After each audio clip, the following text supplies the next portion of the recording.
Scaffolding and use of the learner's native language, also known as the L1, are vital to teaching a second language to students in the ESL space.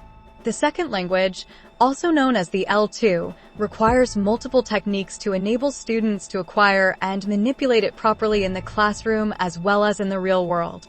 Here are the best practices to implement when introducing academic vocabulary and content to ELL/MLL students. Scaffolding involves using brief exercises to introduce and strengthen concepts, grammar, vocabulary, syntax, and parts of speech that will be covered in future lessons. These exercises include modeling and step-by-step demonstrations to aid students in understanding what is required of them in subsequent learning activities. According to Maria Campan, there are 3 categories. Sensory, using physical and visual elements, manipulatives, and visual aids together. Graphic, using mind maps, graphic organizers, and anchor charts are classroom staples, but they can also help students draw relationships between abstract concepts. Interactive, collaborative learning is an important part of the classroom, whether it's between teachers and students or among students. Dr. Jeff Keeling says that, quote, "Scaffolding in education focuses upon the delivery of content in a manner in which concepts build upon one another with increasing rigor," unquote. Healing also includes differentiation, the adaptation of instruction to meet the needs of individual students, as a part of the curriculum to remedy issues that may arise within the lesson being given to learners during instruction. When implementing differentiation during the lesson, using the L1 may be beneficial to learners. Sarah Wadashi states that, quote, "The L1 can be used for providing explanations for activities or tasks and aiding in classroom management, support for grammar instruction and translating vocabulary, and reducing effective barriers and building rapport between teachers and students," unquote. For example, if a student is having trouble comprehending the use of articles, explaining in the L1 and giving examples of how it is implemented can greatly enhance their understanding of that part of syntax.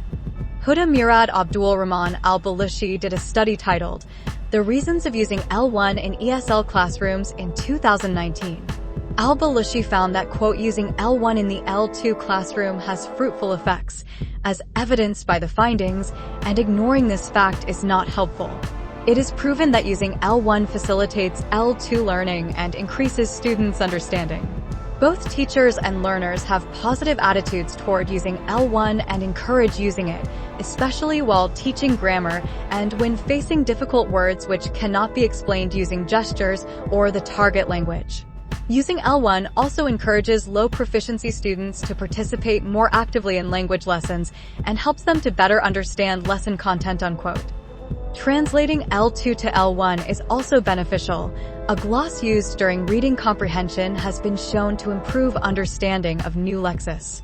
A gloss is the definition of new words in the L2 by using the L1, typically in the margins or the header or footer of the page. Azari and Abdullah state, quote, "Textual glosses are considered valuable tools which facilitate reading in a foreign language as they minimize the interruptions to reading flow as when using a dictionary, which is time-consuming and interrupts the reading process. Glosses also make learners more autonomous in their reading activity," unquote. Per the British Council, eliciting is, quote, "a range of techniques which enable the teacher to get learners to provide information rather than giving it to them," unquote. Instructors ask or elicit students to brainstorm any lexis or syntax that are related to the topic of the current lesson in order to encourage the use of what they already know. This leads to a more student-centered classroom and activates memories and experiences they've already had. It also aids in evaluation of what students already know and identifies gaps in their current knowledge.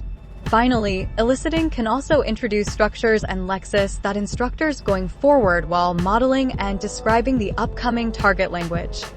When introducing academic vocabulary and content to ELL/MLL students, scaffolding, differentiation, glosses, L1, and eliciting are the best practices to ensure retention and absorption of new lexis and concepts.